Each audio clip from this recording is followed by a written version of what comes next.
Bonjour madame. Comment allez-vous? Vous allez bien? Je veux bien par la grâce de Dieu. Alors, pouvez-vous vous présenter pour nos chers téléspectateurs? Je me présente, Monsieur Fabrice Condi, jeune entrepreneur de la diaspora congolaise de la France, PDG de la société Yanniska Service. Et donc, vous travaillez dans quel secteur d'activité, Monsieur Fabrice? Nous travaillons dans le secteur de la gestion des biens du Congolais de la diaspora.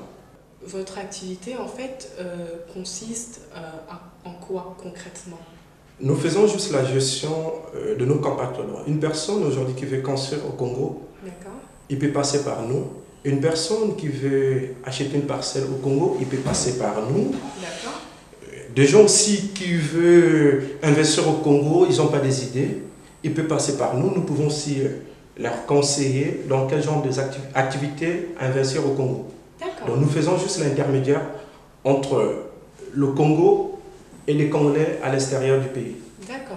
Quelles sont les qualités et surtout les compétences requises et nécessaires pour travailler en fait dans ce secteur, selon vous? Des qualités, je peux dire déjà, ça demande déjà, avoir le goût du risque, aussi, oui. Être courageux, parce qu'une personne qui vous fait confiance, c'est pas, on ne fait pas confiance à tout le monde. Oui, c'est pas donné à n'importe qui. Ouais, c'est pas donné n'importe qui. Donc, ça demande déjà de prendre déjà le risque là, de gérer les affaires de gens. Bien sûr. C'est vraiment vous le responsable numéro un. Je peux demander aux gens, si vraiment vous n'êtes pas courageux, ne rentrez pas dans ces domaines-là. Et du coup, quel cursus, quelle formation avez-vous suivi en fait pour en arriver là? Moi, je suis gestionnaire de base. D'accord. Je fais de la gestion. Je fais pas mal de formations sur l'entrepreneuriat. Donc, j'ai appris l'entrepreneuriat au niveau de l'Europe. Pourquoi avoir choisi de vous lancer dans l'entrepreneuriat, de devenir chef d'entreprise? Et pourquoi ne pas avoir choisi, comme la majorité, on va dire, des personnes, de travailler pour quelqu'un, pour un employeur? Pourquoi? Je peux dire, moi, l'entrepreneuriat, c'est depuis l'âge de 11 ans qu'avec mon frère jumeau, qu'on avait monté notre première activité au Congo-Brazza. 11 ans? Ah oui, l'âge de 11 ans, une boutique, très jeune. En partant de l'école, on avait une boutique, on avait un salarié. D'accord. Ah oui. Oui. En plus, aussi, le truc qui m'a poussé, la liberté de travailler partout, de gérer mes horaires, bien sûr, de travailler avec qui je veux travailler, de ne plus avoir sur les autres de quelqu'un cette liberté-là. Et de faire travailler aussi mes idées. Quel conseil aurez-vous à donner à une personne qui souhaite se lancer dans votre secteur d'activité? Déjà, je peux donner le conseil qu'il puisse avoir déjà être courageux, audacieux, ambitieux. En fait, faire une bonne étude de marché, quoi. Bien sûr, au préalable. Connaître déjà le secteur. Bien sûr. Et se mettre dans sa tête, je peux aussi me planter.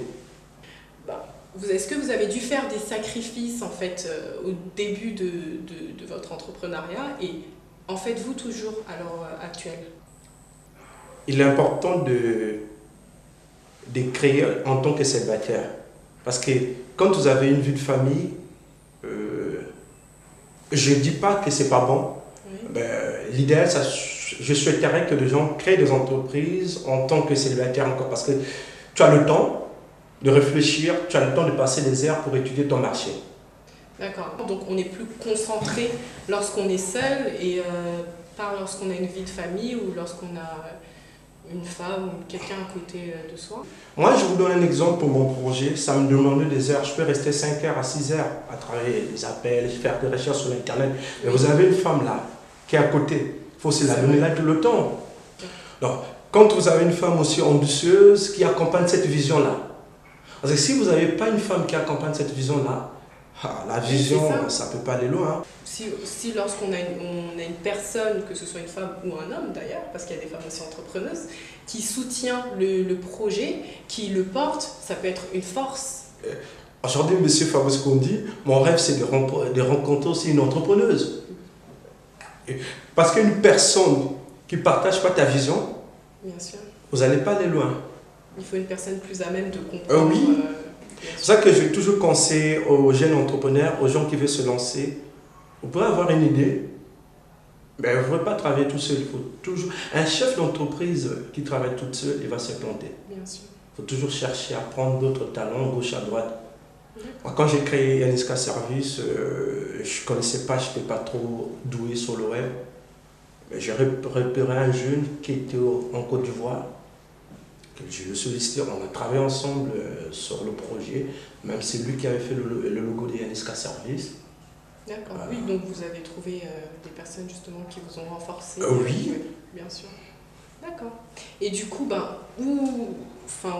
concrètement, où vous en êtes là? Que vous a apporté en fait votre entreprise dans votre vie personnelle? La vie d'un chef d'entreprise, je rencontre des personnes bien, qu'on partage des idées. Ça, en fait, de force de voir aussi que j'ai donné le boulot aux autres. D'accord.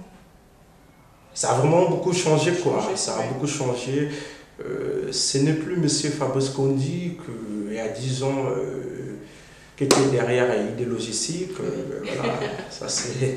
Vous avez passé des étapes. Les étapes. Et du coup, que recherchez-vous à ce jour?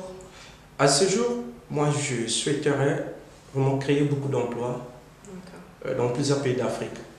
Parce que j'ai mené une vision internationale, surtout donner l'emploi, parce que c'est à nous de construire notre pays. Nous ne devons pas attendre d'autres personnes pour la construction de notre pays. Bien sûr. Voilà.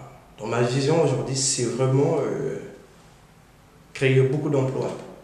Très bien, merci beaucoup Monsieur Condi Fabrice. Merci, et madame. je vous souhaite vraiment tout plein de réussite dans votre entreprise. Merci. Aussi bien en France qu'au Congo. Merci. Et dans toute l'Afrique. Merci.